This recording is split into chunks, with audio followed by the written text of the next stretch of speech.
itu kita jadwalkan kembali. Artinya mungkin bagi mereka yang sudah jadwalnya tertera, tapi dia berada di luar wilayah, misalkan dia bukan dari DIY gitu Pak ya, apakah dia pada saat itu sudah melakukan relokasi? Berarti sudah Pak ya? Artinya adik-adik sekarang ini sudah tahu. Jadi kan 94%, tinggal 6% aja yang belum. Jadi posisinya begini Mbak, mungkin saya ceritakan sedikit. Jadi prinsipnya ketika dari 4 sesi menjadi 2 sesi. Nah, kami menghimbau semua peserta mencetak ulang kartu. Nah, di dalam kartu yang baru itulah muncul jadwal yang hasil relokasi.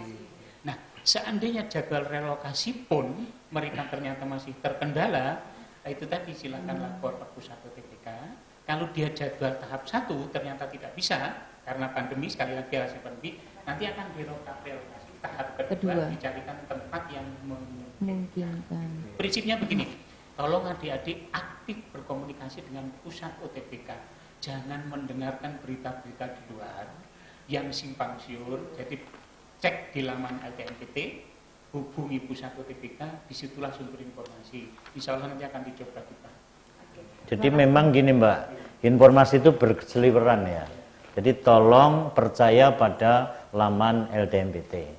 Ya, kalau masih menghubungi mungkin karena karena banyak yang hubungi kok sulit, trouble, ya hubungi pusat UTBK terdekat. Ya, gitu Mbak ya. Oke, terima kasih Pak. Kita akan menyapa dulu untuk Tribunar. Terima kasih Tribunar sudah bergabung, dan bagi Tribunar ataupun adik-adik para peserta UTBK yang ingin bertanya seputar topik kita pada pagi hari ini, pelaksanaan UTBK di masa pandemi, silahkan tinggalkan komentar di bawah, nanti akan dibahas atau dijawab langsung oleh tiga narasumber kita pada pagi hari ini. Kita akan melanjutkan. Nah Pak, ini apa saja sih yang harus dipersiapkan oleh mahasiswa sebelum nantinya mereka ikut tes UTBK ini Pak? Ya, baik. Ini kan protokol COVID ya, hingga saya kira sudah disosialisasikan di mana-mana harus menggunakan masker, ya. Kemudian nanti jaga jarak, terutama jaga jarak masuk dan keluar. Kalau di dalam sudah kita atur.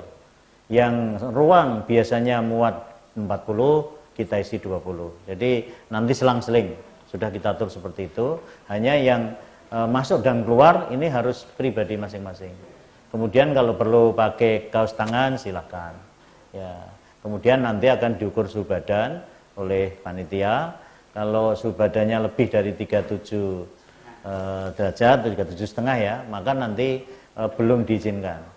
Jadi dia dipersilahkan untuk melakukan pemeriksaan, dan kalau sudah normal nanti waktunya masih memungkinkan. Ya, kalau jadwalnya masih memungkinkan kita atur ulang untuk yang kasus-kasus seperti itu. Kalau yang secara akademik ya kesiapan saja tes untuk skolastik ini ya. Jangan lupa ya, mulainya itu jam 9.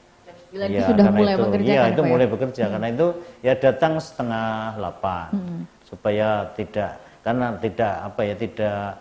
terlalu mendesak. Karena kan harus masuknya satu-satu, diatur suhu badan segala, sehingga perlu waktu. Ya, kemudian yang sesi kedua nanti pukul 14.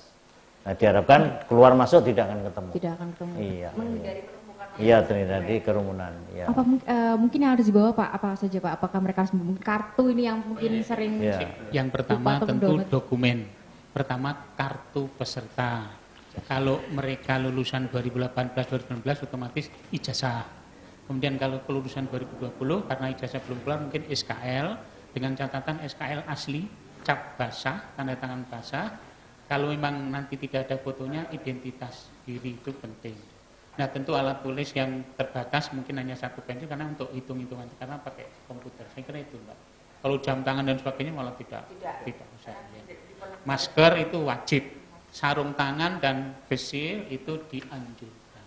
Yang dianjurkan sarung tangan dan face dan face itu dianjurkan, tetapi kalau yang wajib adalah masker. Terkait mungkin protokol kesehatan Pak, selain tadi diukur suhunya, cuci tangan dan lain sebagainya, apakah mungkin para peserta ini harus membawa surat keterangan sehat atau rapid atau bagaimana Pak? Karena ada beberapa pertanyaan ini katanya ada yang disuruh membawa rapid test begitu Pak. Ya. Jadi rapid test itu diwajibkan apabila berada dari zona merah atau zona orange Pak. Kemudian panitia LTMPT sudah melakukan relokasi, saya kira nggak ada masalah. Ya. Kemudian tadi sudah sampaikan Pak Rektor, juga sama oleh Pak Anwar, kita punya tiga tahap. Tahap pertama itu tahap pertama atau batch pertama itu tanggal 5 sampai 14 Juli. Sementara yang tahap kedua itu tanggal 20 sampai 29, dan tahap ketiga itu sapu bersih itu tanggal 30 sampai tanggal 2 Agustus. Post major tadi yang tadi sudah sampaikan Pak Anwar tadi. Jadi insya Allah kita LTMPT itu sudah berusaha sekuat tenaga bersama dengan para rektor. Ada 75 perguruan tinggi, tetapi dari 75 perguruan tinggi yang menjadi pusat senternya 74 perguruan tinggi seluruh Indonesia, Pak. Baik, kita akan menyapa Tribunars. Terima kasih Tribunars yang sudah bertanya, ini banyak sekali. Ini ada pertanyaan yang pertama, saya bacakan dari M_Zaid_sa. Permisi Pak, jika tidak mencetak ulang kartu peserta, apakah otomatis tidak diikutkan ujian UTBK? Monggo silakan. Kalau tidak cetak ulang, pasti dia tidak tahu jadwalnya. Dipastikan itu artinya harus cetak ulang itu supaya tahu saya jadwal terbarunya di mana. Artinya diwajibkan cetak ulang untuk mengetahui jadwal saya tes. Nah, jika ada terkendala, maka lapor. Harus. Kalau dia tidak cetak ulang, berarti dia tidak tahu tesnya Kapan dia tes ya? Karena tidak mencetak tadi Pak ya? Iya. Karena kan ada perubahan ya Iya, tadi. ada perubahan dari 4 sesi menjadi 2. sesi. Nah, siapa yang sesi 1, Iya. siapa sesi 2, Iya. kan gitu kan harus itu. Berarti ini ya. Sebagai tambahan jadi Mbak harus- Noris ya, jadi masih untuk sampai kapan? tahap 1 Ya. cetak ulangnya sampai besok sore. Nah, Mohon Jadi perhatikan perhatikan, Tribunars. jadi yang teman-teman peserta yang memperoleh tahap 1, batas akhir cetak ulangnya besok sore Sabtu tanggal 4 pukul 16. 4 Juli 2020 pukul 16. Kenapa harus tanggal 4? Karena tanggal 5 sudah ujian. Kemudian untuk tahap 2 dimohon mereka juga akan cetak ulang paling lambat nanti 5 Juli Minggu. Prinsipnya sebenarnya kami menyegerakan mereka untuk cetak ulang itu supaya mereka segera tahu lokasinya di mana, tempatnya di mana. Ketika ada kendala segera melapor ke pusat UTBK untuk dijadwal ulang. Jadi wajib Pak. Iya, jangan menyepelekan ya Pak ya, karena mungkin cetak ada ulang kartu wajib. Kalau dia tidak cetak, dia tidak tahu tidak akan tesnya tahu di di mana. Baik, terima kasih. Ini pertanyaan selanjutnya ada dari Pia Rahun. Maaf mau menanya, kalau UTBK saya di Unpad, karena sekarang tinggal di Bandung, tapi KTP Jawa Timur gimana ya? Terima kasih. Kalau dia sudah berusaha di Bandung, tidak masalah. Jadi posisinya kalau peserta sudah berada di Bandung, berarti tidak terkendala dari pandemi COVID. Karena tidak ada perjalanan tuh Mbak. Mau KTP-nya manapun tidak masalah. Tidak masalah. Jadi jangan dipikir begini. Karena kemarin ada yang, saya sudah di Jakarta, saya dari Aceh, saya sudah lama di Jakarta, apa saya harus kembali ke Aceh? Ya tidak. Berarti Anda sudah aman ikut di Jakarta, sudah ikut memenuhi syarat COVID, apalagi sudah lebih dari 14 hari.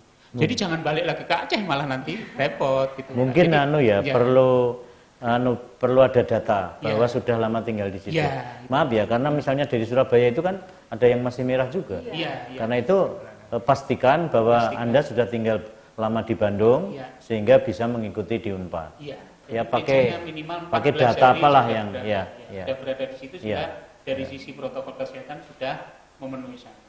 Jangan malah minta pindah lagi ke Aceh nanti. Iya. Oke, terima kasih. Ini selanjutnya dari Nanrap Hyung.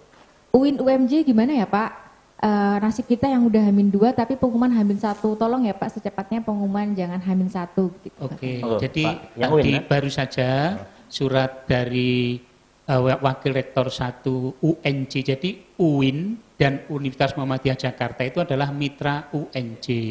Kebetulan posisi lokasi UIN dan UMJ itu ada di Tangerang dan sampai sekarang belum diizinkan. Nah, oleh karena itu tadi adik yang terjadwal di UIN Jakarta dan UMJ nanti insya Allah akan direlokasi oleh panitia bekerja sama dengan pusat UTBK UNJ. Karena tidak diizinkan, kembali lagi harus kesehatan dan keselamatan. Jangan khawatir adik-adik, nanti akan ditata ulang untuk mereka yang terjadwal di UIN Jakarta dan UNJ, kebetulan mitra dari UNJ. Insya Allah nanti akan segera disampaikan kebijakan berikutnya. Mohon Terus mengikuti melalui laman LTMPT, Pusat UTBK UNJ. Jangan kabar yang beredar di luar, gitu Mbak Mari. Update di laman LTMPT ya Pak ya? Anak-anak